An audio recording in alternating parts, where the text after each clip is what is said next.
Aloha, Congressman Ed Case here. I'm at the Halawa station for Skyline. Just got off the train with my friend and colleague Rick Larsen, who represents the 2nd District in Washington State. Rick has been in the United States Congress in the House of Representatives since 2001, which means he's very, very senior. He's out here to join me and later Representative Tokuda on a review of some of the stuff that he works on in Congress. Rick is the senior Democrat on the House Transportation and Infrastructure Committee, which is the committee that, as it sounds like, handles all of our nation's transportation and infrastructure. So depending on who's in the majority, Rick is either the senior Democrat or the chair of that the committee, and so he's kindly come out to see a lot of the things that he works on. So, Rick, aloha. Aloha. Thanks for coming. Yeah, appreciate it. Aloha to all the viewers out there in TV land. Yeah. It's great to be here. As you noted, as the top Democrat on the Transportation Committee, I love all things transportation and infrastructure.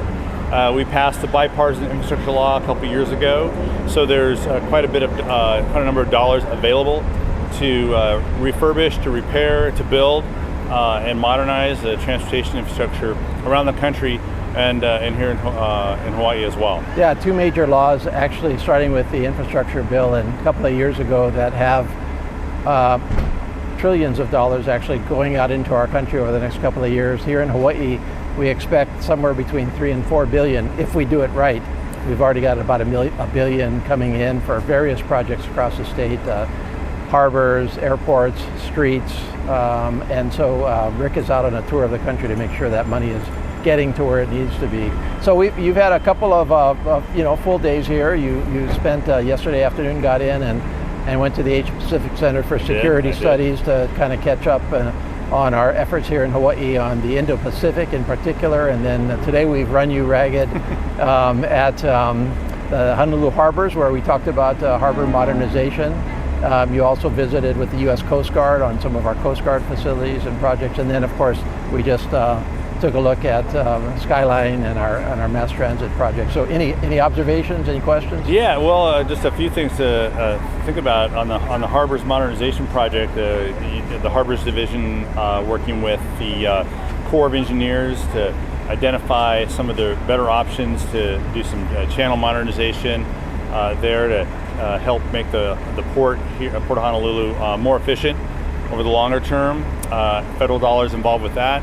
I know that there's $23 million from the Port Infrastructure Development Program, PIDP, that's coming here, that the port will use. Met with the Coast Guard, District 14, to talk about the 12 million square miles they have responsibility for, but they're based out of here, and some of the work that they're doing and the role they play, not just locally, not just in Hawaii, but in the larger Indo-Pacific region. And then great transit ride on the transit. We're building our own transit system in the Pacific Northwest called Sound Transit, and so I like to compare and contrast and we learn some lessons.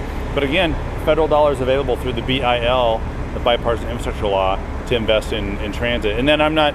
It's just this day one. I'm still here for a couple state for a couple more days. You got a couple more days. The other thing we talked about was the Wai Watershed Flood Control Improvement Project, which has been on the books for a long, long time. And as we all know, we've got a revised project from the U.S. Army Corps of Engineers, $1 billion project. And so we spoke with the Corps of Engineers about that.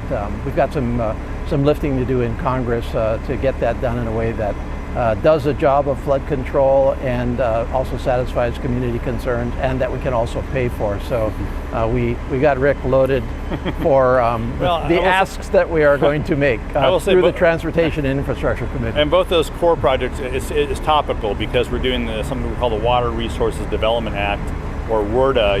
You might hear it as WRDA, and we have to make put some language in that bill to facilitate those projects, as well as I think there's 150 requests from members around the country for the Water Resources Development Act 2024 version. Really? Yeah, so there's a lot going on in Washington, D.C. 150 requests from around the country. Yeah. Around the United. Well, we got 435 members, so 150 requests. I've got at least 2, so I think I'm ahead of the game right now. Yeah, I'm not sure there's a lot of requests out of Wyoming right now, so that's the thing. So I guess you're getting one of Wyoming's. I don't know. Okay, anything else? I mean, you've been to Hawaii a bunch of times. Been to Hawaii, mainly visiting Indo-PACOM, or PACOM as it was when I first visited here. Been here several times, but I've always been here on Oahu. But tomorrow I'm visiting with Jill Takuda over in Lahaina to see the FEMA recovery efforts and also go around with the Coast Guard there. And then I think on Sunday I'll be at Kona. A lot of airport executives are flying in for a conference. I'm speaking on that, talking a lot about airports, and I'm working on those issues too. And I'll be spending some time with the Coast Guard there as well. So just trying to get to know Hawaii a little bit more. Ed insists on that. And so you've never been to any other island but Oahu? Never been to any other island. Oh wow, no, you're in for a treat. I'm already in for a great treat here. The humidity here is a wonderful treat that I think everyone should experience. Well, Hawaii Island is my home island, so say hi for me. Oh, I will do that. Okay, and well... then we're back in session fairly soon. The Honorable Rick Larsen, thank you so much for coming and understanding and for helping us here. Absolutely. Yeah. Aloha. Aloha.